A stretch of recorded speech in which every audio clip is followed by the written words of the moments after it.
Short ಸರ್ಕ್ಯೂಟ್ನಿಂದಾಗಿ online service ಸೆಂಟರ್ನಲ್ಲಿ ಅಗ್ನಿ ಅವಘಡ ಸಂಭವಿಸಿದ ಘಟನೆಯು ಉಡುಪಿ ಜಿಲ್ಲೆಯ ತೆಕ್ಕಟ್ಟೆಯ ರಾಷ್ಟ್ರೀಯ ಹೆದ್ದಾರಿ 66ರ ಕಣ್ಣುಕೆರೆ ಎಂಬಲ್ಲಿ ಸಂಭವಿಸಿದೆ.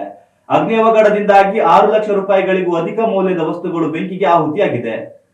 ಆಶ್ಲೇಷ್ ಆನ್ಲೈನ್ ಸರ್ವಿಸ್ ಸೆಂಟರ್ನಲ್ಲಿ ಸೋಮವಾರ ತಡರಾತ್ರಿ ಅಗ್ನಿ ಅವಘಡ ಸಂಭವಿಸಿದ್ದು, ವಿದ್ಯುತ್ ಶಾರ್ಟ್ ಸರ್ಕ್ಯೂಟ್ನಿಂದಾಗಿ ಅಂಗಡಿಯಲ್ಲಿದ್ದ ಎಲ್ಲ ವಸ್ತುಗಳು ಬೆಂಕಿಗೆ ಆಹುತಿಯಾಗಿದೆ. ಅಂಗಡಿ ಮಾಲೀಕ ಪಣಿರಾಜ್ ಎಂಬುವರು ರಾತ್ರಿ 10 ಗಂಟೆ ವೇಳೆಗೆ ಅಂಗಡಿ ಬೀಗ ಹಾಕಿ ಮನೆಗೆ ತೆರಳಿದರು. ಇದಾದ ಬಳಿಕ ದುರಂತ ಸಂಭವಿಸಿದೆ. ಅಂಗಡಿಯಲ್ಲಿ ವಿದ್ಯುತ್ ಶಾರ್ಟ್ ಸರ್ಕ್ಯೂಟ್ ಸಂಭವಿಸಿದ ಪರಿಣಾಮ ಆನ್ಲೈನ್ ಸರ್ವಿಸ್ ಸೆಂಟರ್ನಲ್ಲಿದ್ದ ಕಂಪ್ಯೂಟರ್, ಪ್ರಿಂಟರ್, ಸ್ಟೇಷನರಿ ವಸ್ತುಗಳು, ಇನ್ವರ್ಟರ್ ಬ್ಯಾಟರಿ, ಕುರ್ಚಿ ಹಾಗೂ ಮೇಜು ಸೇರಿದಂತೆ ಎಲ್ಲಾ ಪೀಠೋಪಕರಣಗಳು ಸುಟ್ಟು ಕರಕಲಾಗಿದೆ. ಅಂಗಡಿಯಲ್ಲಿ ಬೆಂಕಿ ಕಾಣಿಸಿಕೊಂಡಿರುವುದು ಗಮನಕ್ಕೆ ಬರುತ್ತಿದ್ದಂತೆಯೇ ಸ್ಥಳೀಯ ಯುವಕರು ನೆರವಿಗೆ ಧಾವಿಸಿದ್ದಾರೆ. ಅಗ್ನಿಶಾಮಕ ದಳಕ್ಕೆ ಫೋನ್ ಲಾಯಿಸಿದ್ದು, ಕೂಡಲೇ ಸ್ಥಳಕ್ಕೆ ಆಗಮಿಸಿದ ಕುಂದಾಪುರ ಅಗ್ನಿಶಾಮಕ ದಳ ಸಿಬ್ಬಂದಿ ಬೆಂಕಿ ನಂದಿಸಲು ಹರಸಾಹಸ ಪಟ್ಟಿದ್ದಾರೆ. ಈ ಘಟನೆಯಲ್ಲಿ ಯಾವುದೇ ಸಾವು ನೋವು ಸಂಭವಿಸಿಲ್ಲ.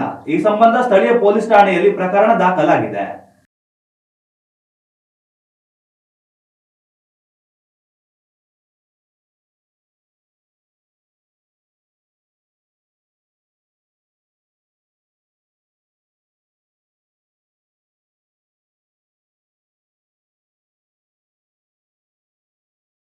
ಉತ್ತಮ ಸಂಸ್ಕಾರಯುತ ಶಿಕ್ಷಣದೊಂದಿಗೆ VSS English medium CBSE school Udupi Muddur.